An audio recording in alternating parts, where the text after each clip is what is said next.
El análisis de las élites políticas en las democracias. El difícil camino del concepto de élite política. Las dos grandes respuestas que ha elaborado el análisis de la política para responder a las cuestiones básicas en torno al poder, es decir, quién posee el poder y cuáles son los elementos que permiten poseerlo, han tenido distinta suerte a lo largo de este siglo.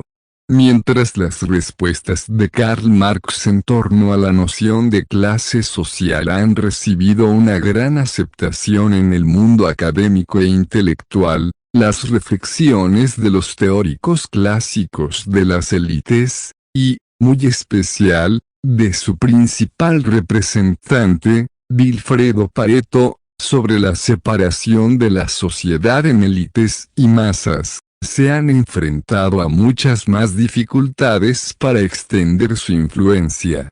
¿Cuáles son las razones de este diferente éxito de ambas respuestas?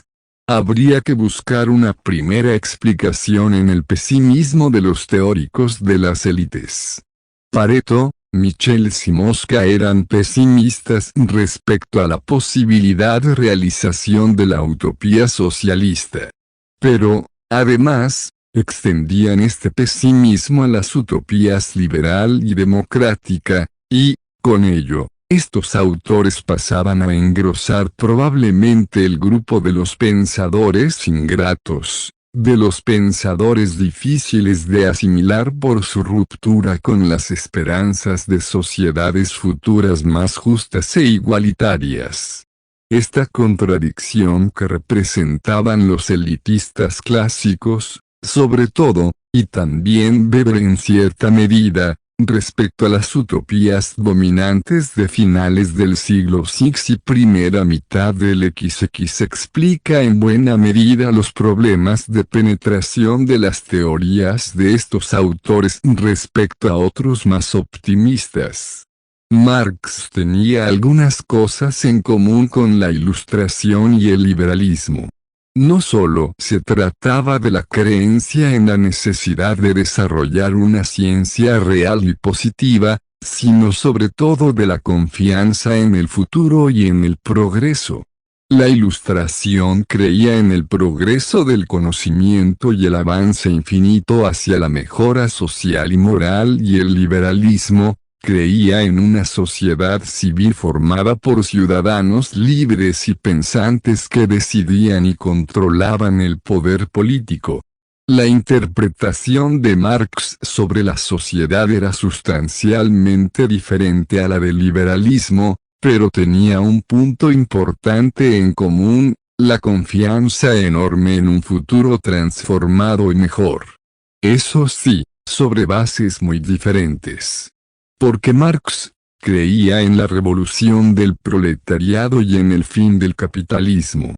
Pensaba que llega un momento en que las fuerzas productivas se convierten en fuerzas destructivas, un momento en que surge una clase que desarrolla la conciencia de que es necesaria una revolución radical que debe dirigirse contra la clase dominante.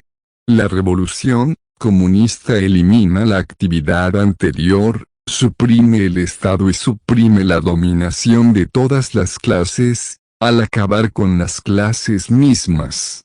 De todo este proceso nace la utopía de la sociedad comunista, esa sociedad donde se logra la igualdad absoluta y donde desaparecen la opresión y la injusticia.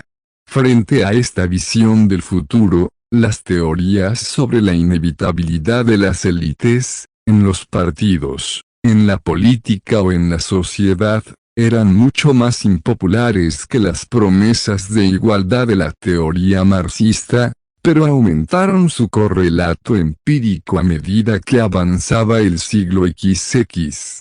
Es imposible terminar con la separación de élites y masas, decían. En todas las organizaciones se forman oligarquías.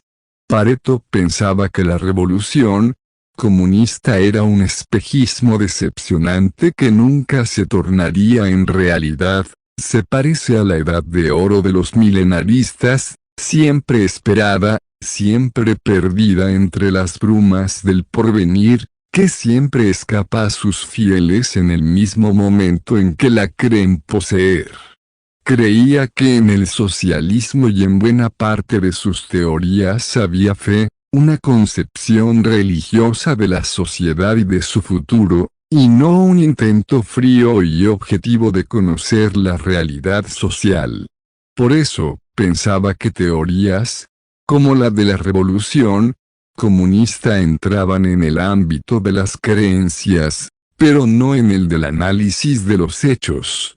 Michels apuntaba que las tendencias hacia la formación de oligarquías eran iguales o mayores en los partidos socialistas y de ello deducía que las utopías socialistas quedaban negadas por la propia dinámica de las organizaciones de partido. El escepticismo de los elitistas clásicos no se dirigía solamente hacia el socialismo. También apuntaba a la democracia.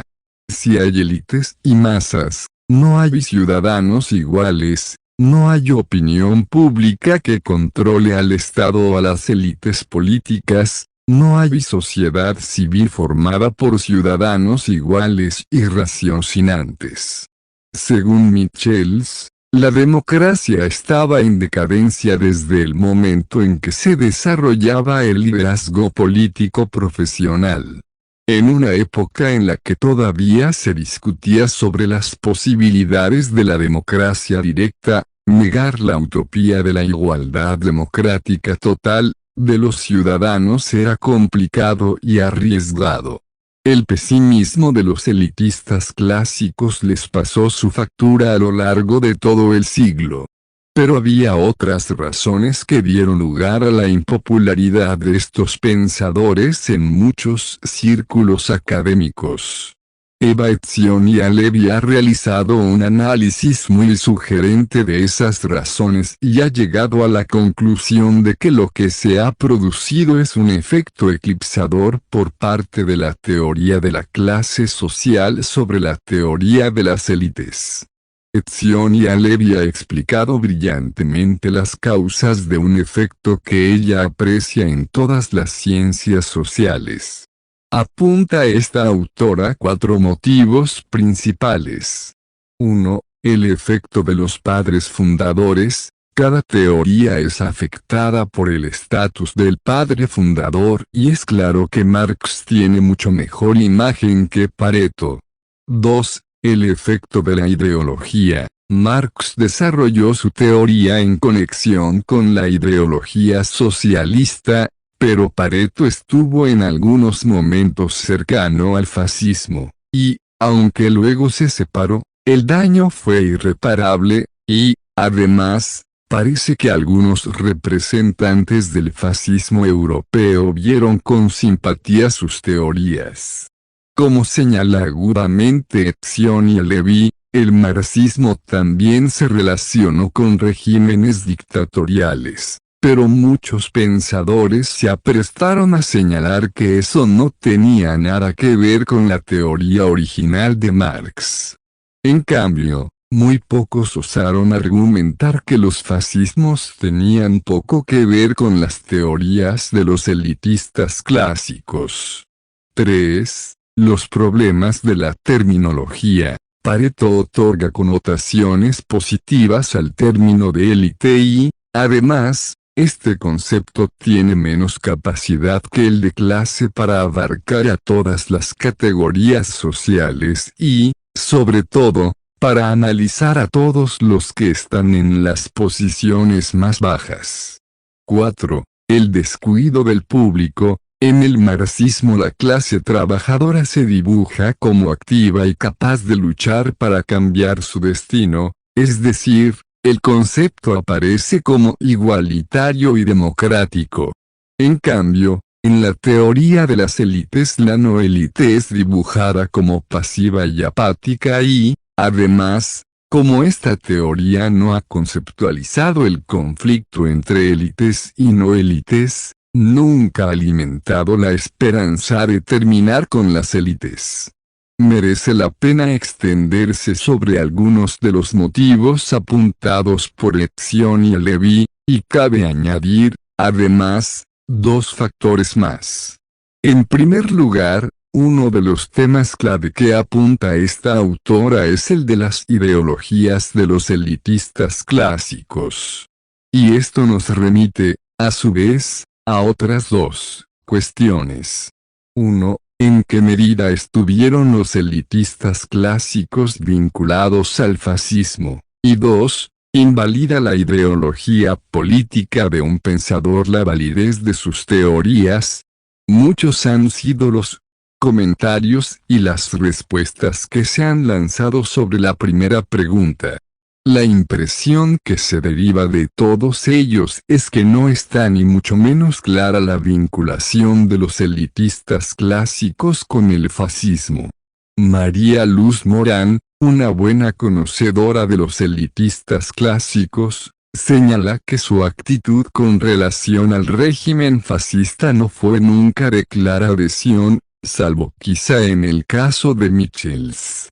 Según Morán, Pareto no vivió lo suficiente para asistir al desarrollo del fascismo, por lo que solo quedan de él algunas declaraciones aisladas de complacencia, pero no hechos concretos, y Mosca adoptó posturas cada vez más críticas respecto al fascismo y se convirtió en uno de los mayores adversarios del régimen de Mussolini.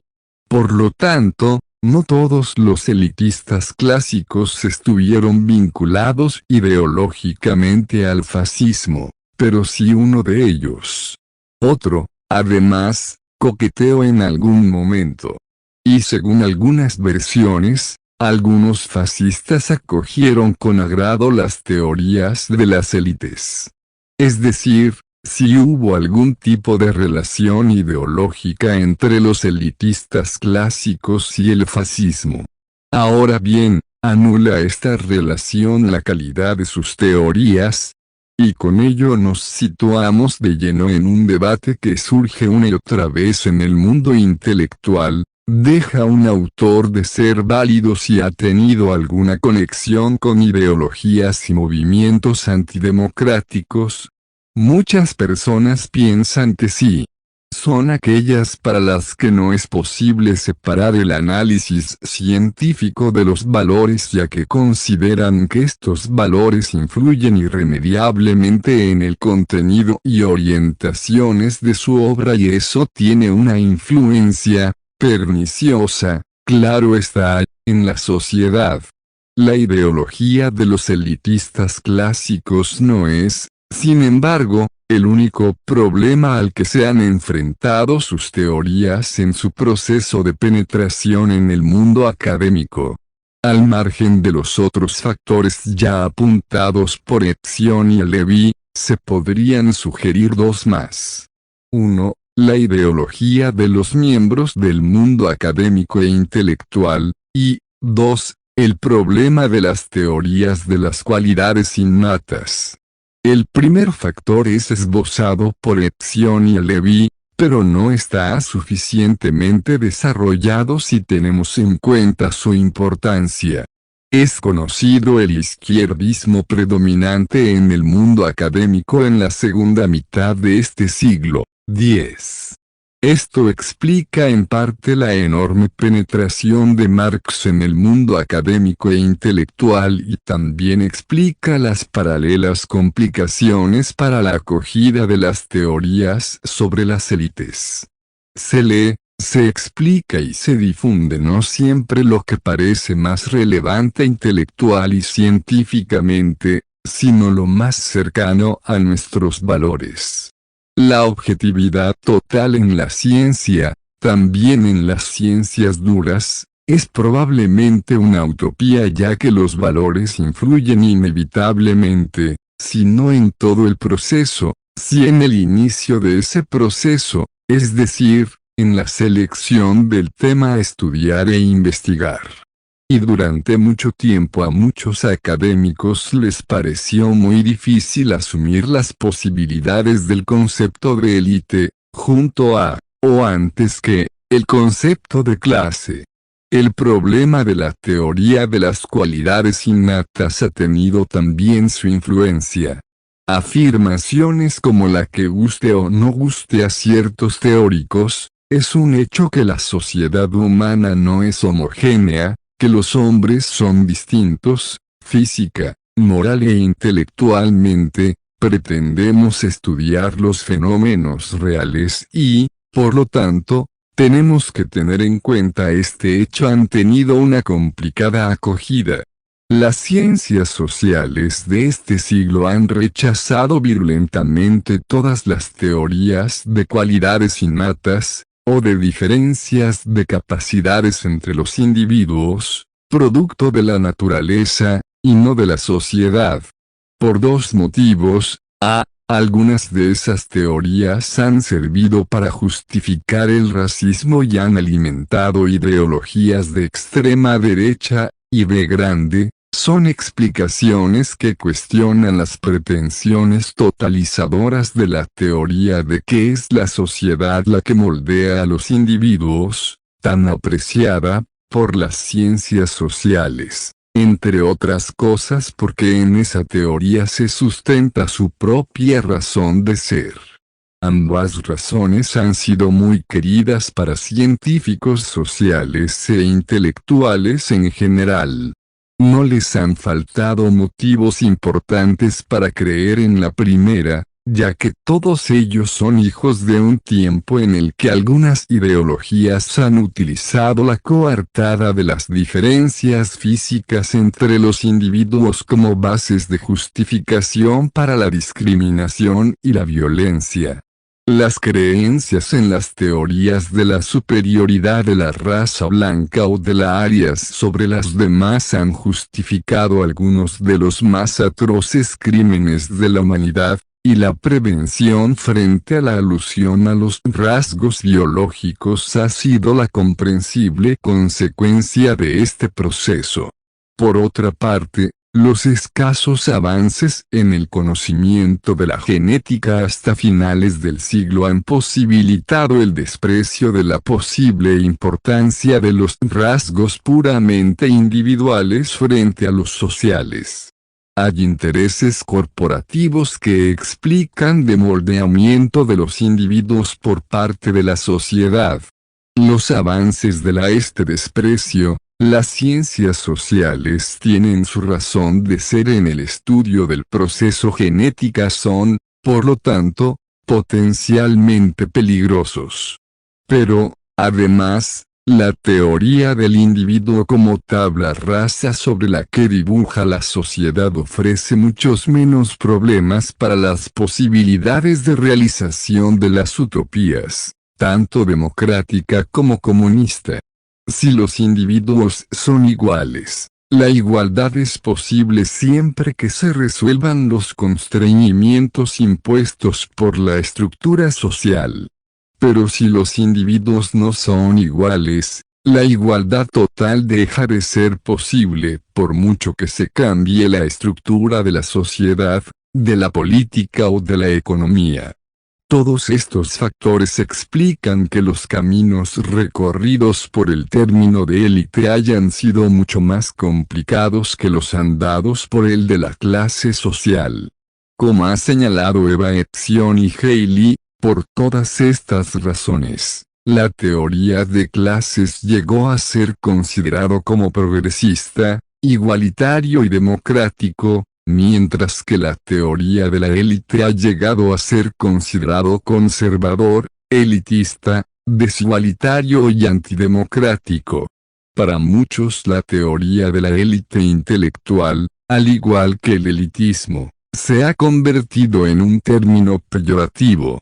A través de todo esto, las carreras menos que brillantes del término élite y de la teoría de élite se han perpetuado en el presente, y ambos han sido en parte deslegitimados y marginados en las ciencias sociales hoy.